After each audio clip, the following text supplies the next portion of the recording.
Bom dia a todos, bom dia a todas. Eu venho falar um pouco sobre a passagem da pandemia no Maranhão, no Brasil e de seus efeitos. Como já foi citado anteriormente aqui na Assembleia, nós temos mais de 70 mil casos detectados aqui no Maranhão de coronavírus, de Covid-19, de infecções por coronavírus, pelo novo coronavírus de Covid-19 no estado.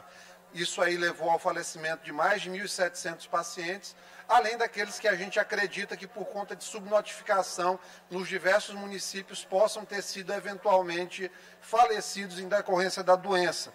Então, a gente registra a nossa tristeza pela morte dessas pessoas, lamenta bastante e, em contrapartida, também a gente sinaliza com uma esperança de saber que na ilha de São Luís a gente já tem um direcionamento que mostra que a pandemia está passando aqui. Ontem a gente teve registro de menos de 40 casos na ilha de São Luís, então isso faz uma diferença tremenda.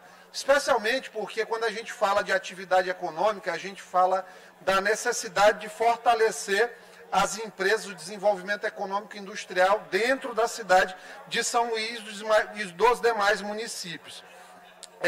Quanto à questão das empresas, há uma necessidade óbvia de nós fortalecermos as condições dessas empresas retornarem às suas atividades no que a gente convencionou de nova normalidade. Inclusive, apresentamos um projeto nesse sentido que foi sancionado pelo governador, além de diretrizes também para a retomada das atividades econômicas que tramita nesta casa. Esse projeto 158 que nós apresentamos, qual que é o racional dele? O racional dele é com que os comércios, as indústrias, todas essas empresas que têm quantitativos maiores de funcionários, acima de 20 foi um corte que a gente estimou, elas obrigatoriamente tenham que propiciar a testagem para os seus funcionários. O que é que acontece nesse sentido? Empresas com mais de 20 funcionários, elas têm estatisticamente um risco maior de transmissão. Portanto, a possibilidade de se tornar um novo foco de doença a partir dali é provável. E qual tem sido a solução apresentada em todos os países do mundo que deram certo no combate ao coronavírus? Aí a gente vai citar a Nova Zelândia, pode citar a Coreia do Sul, que utilizaram uma política agressiva de isolamento, testagem e tratamento precoce desses pacientes. Então, quando a gente coloca um projeto como esse para as empresas maiores, o que é a ideia? Os pacientes, no caso os funcionários, que eventualmente já tenham contraído o coronavírus, o novo coronavírus, que tenham se recuperado da Covid-19, eles não estão obrigados, obviamente, a serem testados, porque a gente acredita que haja o desenvolvimento de uma imunidade, seja ela uma imunidade direta ou uma imunidade cruzada. Haja vista que a gente tem percebido que alguns pacientes, uma quantidade não desprezível, não estão virando a imunoglobulina tipo G, o IgG. Portanto, o que a gente tem neste momento? O primeiro teste será feito nos funcionários que não tenham documentação em relação à Covid-19, ou seja, ninguém nunca testou positivo, vai fazer o primeiro teste na empresa e, posteriormente, ele fará testes se apresentar sintomas gripais.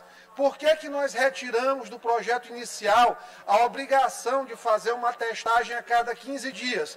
E isso aí foi uma solicitação da FEComércio, inclusive na discussão desse projeto. Por quê? Porque nós tivemos dados que mostram, a partir de um estudo em Singapura, que a possibilidade de um paciente assintomático transmitir a doença ela é cerca de 20 vezes menor do que de um paciente que esteja sintomático. Portanto, o próprio uso de máscaras e as precauções que nós sabemos que são necessárias e que estão sendo tomadas, inclusive, aqui nessa Casa Legislativa, elas deverão ser também transpostas ao funcionamento das empresas. E aí, para finalizar, o que é que a gente tem? Nós temos que fazer um comparativo do custo com o benefício. E nós chegamos à conclusão de que quando a gente coloca uma estratégia seletiva de testagem, a gente consegue contrabalançar um custo das empresas, que obviamente um exame desse aí tem em torno de R$ 150 por unidade de testagem para a empresa, porém, o que ela tem em termos de benefício de faturamento, deputado Antônio Pereira, de poder ter a sua capacidade operacional preservada, é muito maior. E por isso nós fizemos o ajuste desse projeto mediante uma emenda modificativa, e foi um projeto projeto que, ao final da discussão, agradou as entidades empresariais, e a gente espera e pede aos pares aqui a aprovação dele, tá certo? Muito obrigado a todos.